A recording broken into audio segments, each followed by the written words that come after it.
Hello friends, welcome back to my YouTube channel Bindass Tailor. मैं रीना स्वागत करती हूँ आप सबका एक बार फिर से अपने चैनल पर। और फ्रेंड्स, आज फिर मैं हाजिर हूँ एक नई वीडियो के साथ। और आज की इस वीडियो में मैं आपको ए लाइन कुर्ती की कटिंग करने का तरीका सिखाऊंगी। तो अगर आप इसको सीखना चाहते हैं प्लीज वीडियो को फुल वॉच करें।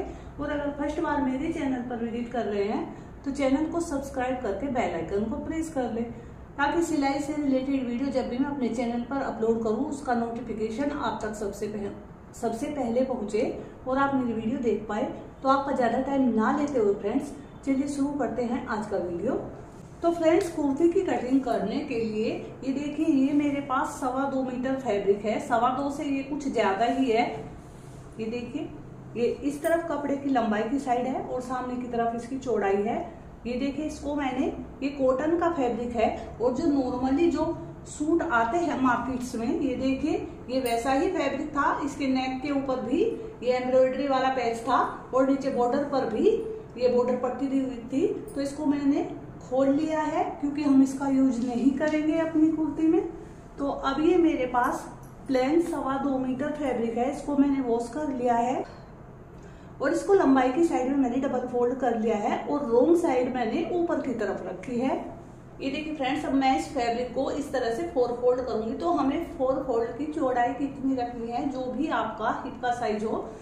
जैसे कि मेरे मेजरमेंट में हिप का साइज 40 है, तो इसका हम 1/4 करेंगे और 1/4 करने के बाद उसमें 7 इंच हम एक्स्ट्रा रखेंगे। ये देखिए, यहाँ 10 इंच हमारा हिप साइज आ गया और इससे आगे 7 इंच मैंने और एक्स्ट्रा फैब्रिक लिया है। इसी हिसाब से आपको अपने फैब्रिक को फोल्ड कर लेना है। हिप के मेजरमेंट को 1/4 करने के बाद उसमें 6 से 7 इंच फैब्रिक आपको एक्स्ट्रा रखते हुए अपने फैब्रिक को 4 फोल्ड कर लेना है। ये देखिए फ्रेंड्स, अब मैं आपको नाप दिखा देती हूँ किस नाप के अकॉर्डिंग हम इस ए लाइन कुर्ती की कटिंग करेंगे। सबसे पहले इसके शोल्डर जो है 13 इंच, फिर इसकी चेस्ट जो है 38 इंच, फिर है कमर जो 35 इंच है और फुल हिप साइज 40 इंच है और इसकी रेडी लेंथ है 42 इंच। तो इसी नाप के अकॉर्डिंग आज हम इस कुर्ती का कटिंग करेंगे। ये देखिए फ्रेंड्स, यहाँ ऊपर की तरफ 4 फोल्ड फैब्रिक की फोल्डेड साइड है और ओपन पार्ट यहाँ नीचे की तरफ है। तो सबसे पहले यहाँ ऊपर एक अनइक्वल फैब्रिक को सीधा करने के लिए मार्किंग करेंगे और इसको हम कट करके निकाल देंगे। यहाँ पर हमारे फैब्रिक की फोल्डेड साइड है, 4 लेयर ये मेरा फैब्रिक है। अब हम यहाँ से अपनी कुर्ती के लिए मेजरमेंट के हिसाब से मार्किंग शुरू करेंगे। सबसे पहले मैं इस कुर्ती का बैक नेक जो है वो नॉर्मल यानी कि 5-6 इंच तक रखूंगी, मीडियम रखूंगी। तो यहाँ पर शोल्डर मैं लूंगी 6.5 इंच। यहाँ 6.5 इंच पर शोल्डर के लिए मार्किंग करेंगे। एक मार्किंग शोल्डर के लिए ही, यहाँ से इसका सामना देखने के लिए 6.5 इंच पर करेंगे। अब मैं आर्म होल की लंबाई के लिए मार्क करूंगी, जो मैं रखने वाली हूँ 7 इंच। ये मार्किंग करने के बाद अब यहाँ पर हमें हमारी चेस्ट लाइन मिल गई। अब हम इसको स्ट्रेट लाइन करेंगे। अब यहाँ ऊपर की तरफ इंच टेप रखते हुए 14 इंच पर मार्किंग करेंगे कमर के लिए और 22 इंच पर मार्किंग करेंगे हिप लाइन के लिए।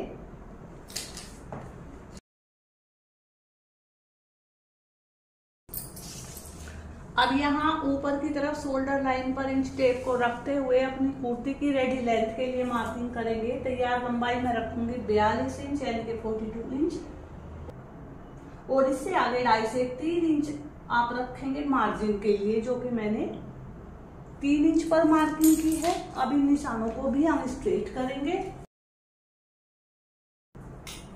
अब यहाँ ऊपर की तरफ हम अपने मेजरमेंट के हिसाब से मार्किंग करेंगे। सबसे पहले हम अपने चेस्ट के लिए मार्किंग करेंगे। चेस्ट का मेरा जो फुल नाप है वो 38 इंच है। 38 का हमें 1/4 यानी कि 1/4 करना है। तो यहाँ 9.5 इंच पर मार्किंग करूंगी चेस्ट के लिए और 2 इंच हम रखेंगे मार्जिन। आप मार्जिन 1.5 इंच भी रख सकते हो। दूसरा वेस्ट जो कि 35 इंच है और 35 का भी हम जब 1/4 करेंगे तो आएगा 9.25 इंच इस तरह से, और इसके आगे भी मार्जिन। अब यहाँ पे हम हिप के लिए मार्किंग करेंगे। आप यहाँ पर ध्यान से देखें, मेरा जो रेडी हिप का नाप है वो 10 इंच है। तो इस तरह से ये मार्किंग करने के बाद अब यहाँ पे हमें मेजरमेंट के हिसाब से मार्किंग नहीं करनी है। अपनी वेस्ट के लिए हमने जो मार्किंग करी है वहां पे रखेंगे इंच टेप को, और यहाँ नीचे जहां पर हमने फुल लेंथ की मार्किंग की है यहाँ पर 1 से 1.5 इंच अंदर की तरफ इंच टेप को रखते हुए इस तरह से मार्किंग करेंगे। अब इस वाले निशान से बाहर की तरफ 1.5 इंच का मार्जिन रखते हुए हमें मार्किंग करनी है। यहाँ नीचे भी ये देखिए, ये हमारा 1.5 इंच पे मार्किंग हो गई है। और इस तरह से इन निशानों को भी हम आपस में जोड़ देंगे।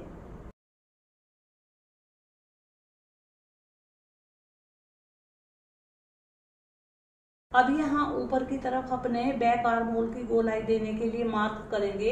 ये देखिए, यहाँ कॉर्नर पर 1.5 इंच पर मार्क करेंगे बैक आर्म होल की गोलाई के लिए। ये देखिए, अब ये जो हमने मार्किंग करी है यहाँ पर अपने बैक आर्म होल की गोलाई का निशान लगाएंगे। ये देखिए इस तरह से। अब इस लाइन से अंदर की तरफ आधे इंच पर मार्किंग करेंगे अपने फ्रंट आर्म होल की शेप के लिए, और इसको इस तरह से ऊपर शोल्डर लाइन से मिलाएंगे। अब इस कॉर्नर से 1.25 इंच पर यहाँ पर फ्रंट आर्म होल की गोलाई के लिए मार्किंग करेंगे।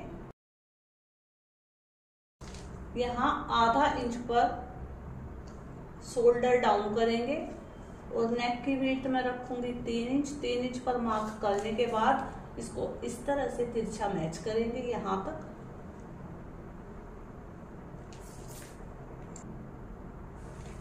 ये देखिए फ्रेंड्स, यहाँ नीचे बॉटम की तरफ ये जो हमने फोल्डिंग के लिए निशान लगाया है, इससे 2 से 2.5 इंच ऊपर की तरफ निशान लगाएंगे। ये देखिए, मैंने 2 इंच पर मार्क किया है और इस निशान को यहाँ इस तरह से गोलाई में हम मैच करेंगे, जिससे कि जब हम कुर्ती को वियर करेंगे तो इसके कोने नहीं लटकेंगे और पहनने के बाद कुर्ती की जो शेप है वो बहुत अच्छी आएगी। ये देखिए, इस तरह से इसको राउंड में शेप देने के बाद अब हमारी कुर्ती की प्रॉपर मार्किंग हो गई है। अब ये जो हमने मार्किंग की है इसी के ऊपर हम इसका कटिंग करेंगे।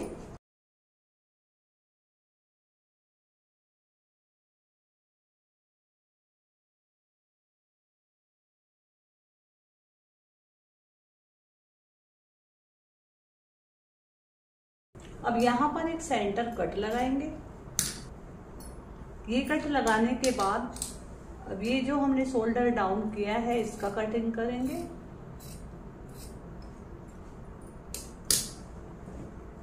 अब इसके बाद अपने बैक पार्ट को अलग करेंगे और अपने फ्रंट आर्म होल का कटिंग करेंगे गोलाई का।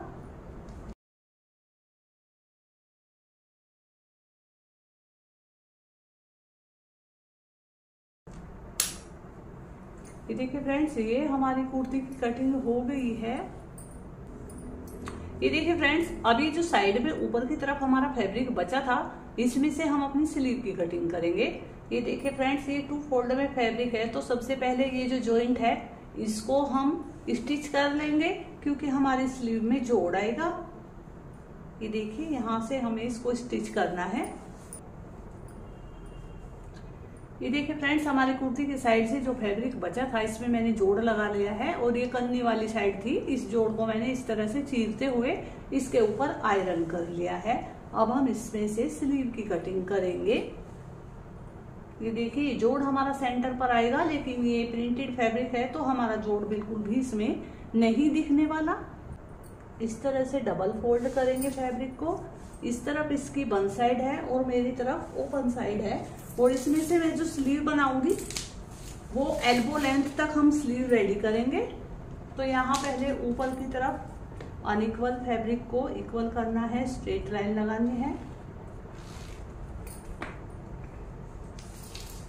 अब स्लीव की जो रेडी लेंथ है वो 11 इंच है, तो 1 इंच एक्स्ट्रा रखते हुए 12 इंच पर मार्किंग करेंगे स्लीव की लेंथ के लिए। इस तरह से एक मार्किंग 12 इंच पर हम यहाँ करेंगे, स्ट्रेट करेंगे इन निशानों को इस तरह से।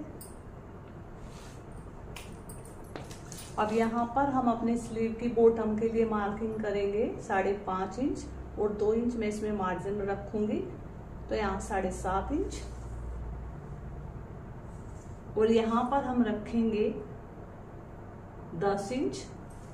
10 इंच पर ये मार्किंग करने के बाद 3 इंच अंदर की तरफ आएंगे इस तरह से, और यहाँ पर अपने स्लीव की शेप इस तरह से ड्रॉ करेंगे। इस वाले निशान को यहाँ बॉटम वाले निशान से मैच करेंगे। अब हम इसका कटिंग करेंगे। यहाँ पर मार्जिन मैंने 1 इंच रखा है, क्योंकि यहाँ स्लीव के बॉटम पर मैं ये बॉर्डर पट्टी यूज करूंगी, तो यहाँ पर मुझे आधा इंच मार्जिन काफी होगा।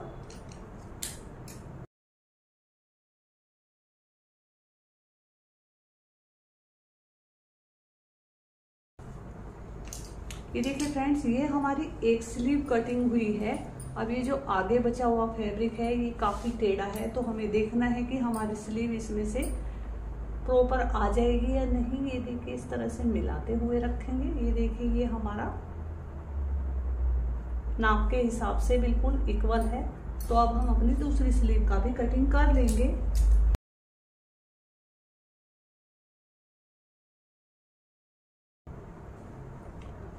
अब हम अपनी स्लीव को खोलेंगे इस तरह से। अब दूसरी स्लीव को भी इसके ऊपर हम इसी तरह से रखेंगे, यानी कि रोंग साइड से रोंग साइड मैच करते हुए हमें इसे इस तरह से रख लेना है। अब हम अपनी स्लीव में फ्रंट पार्ट में जो हम गहराई करते हैं उसकी मार्किंग करेंगे। ये देखिए इस तरह से, और इसकी कटिंग करेंगे। यहाँ पर हमारी स्लीव का सेंटर वाला मार्क है। ये देखिए फ्रेंड्स, ये हमारी स्लीव की भी कटिंग हो गई है। तो फ्रेंड्स, आपको आज की ए लाइन कुर्ती की कटिंग का ये वीडियो कैसा लगा? अगर वीडियो अच्छी लगी हो तो प्लीज़ लाइक शेयर कमेंट करें, और फर्स्ट बार चैनल पर आए हैं तो चैनल को सब्सक्राइब कर ले। वीडियो देखने के लिए धन्यवाद। मिलते हैं एक नई वीडियो के साथ।